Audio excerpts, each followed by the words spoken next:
राज्यात एकाच टप्प्यातील मतदान किरकोळ अपवाद वगळता शांततेत पार पडले।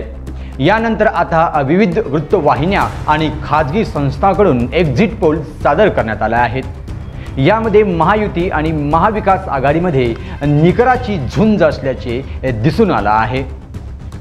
दरम्यान हैदराबाद स्थित SAS ग्रुपकडून महाविकास आघाडी सत्तेत येण्याचा अंदाज वर्तवला आहे।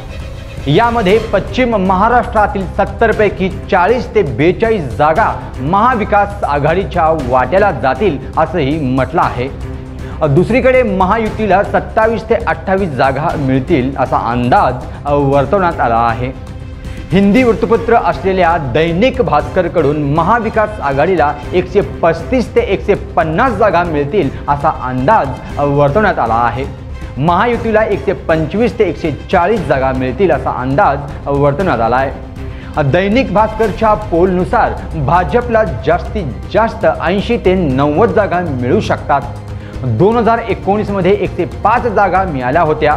काँग्रेस 58-60 जागांसह दुसऱ्या क्रमांकावर राहू शकतं।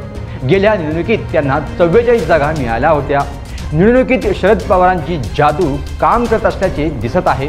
त्यांचा पक्ष 50-55 जागा जिंकू शकतात।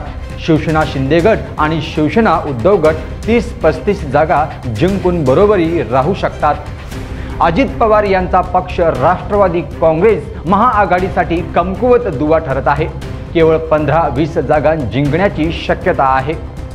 लहान पक्ष आणि अपक्षांना 20 ते 25 जागा मिळू शकतात। असा परिस्थितीत तो किंगमेकर बनू शकतो।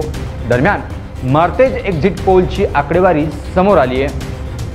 त्यानुसार महाराष्ट्रातील सत्ताधारी आघाडी महायुतीला 150-170 जागा मिळतील, MVAला 110-130 जागा मिळतील आणि इतरांना 8-10 जागा मिळू शकतात असा अंदाज वर्तवण्यात आला आहे।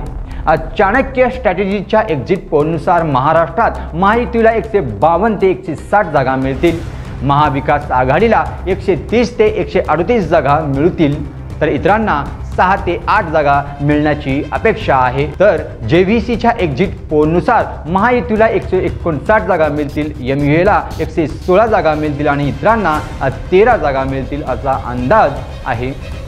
महाराष्ट्रातील 46 जागांपैकी महायुतीला 19 जागा, MUAला 25 आणि इतरांना 2 जागा मिळू शकतात। ठाणे कोकणात महायुतीला मोठा फायदा होताना इथे दिसत आहे।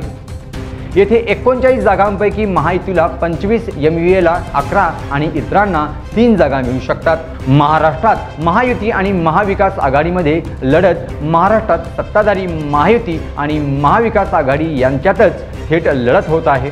महायुतीमध्ये भाजप 149, शिवसेना शिंदे गट 81 तर अजित पवार गट 59 जागावर निवडणूक लढवत आहेत। तर महाविकास आघाडीमध्ये काँग्रेसने 101 जागावर, शिवसेना ठाकरे गट 95 जागावर आणि शरद पवार यांच्या नेतृत्वाखाली राष्ट्रवादीने 86 जागावर उमेदवारी उभे केली आहे। महाराष्ट्राच्या लढाईत बहुजन समाज पक्ष आणि AIMIM सह छोटे पक्षही आहेत।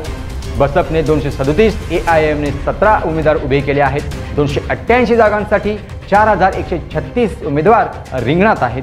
आता लवकरच 23 तारखेला रिझल्ट येणार आहे आणि विजयाचा गुलाल कोण उधळणार हे आपल्याला स्पष्ट होणार आहे। अशाच राजकीय घडामोडी जाणून घेण्यासाठी आजच आमच्या चॅनलला लाईक करा, शेअर करा आणि सबस्क्राईब करा। पाहत रहा लोकप्रधान न्यूज सोलापूर। मी अतुल चव्हाण इथेच थांबतो। खूप खूप धन्यवाद।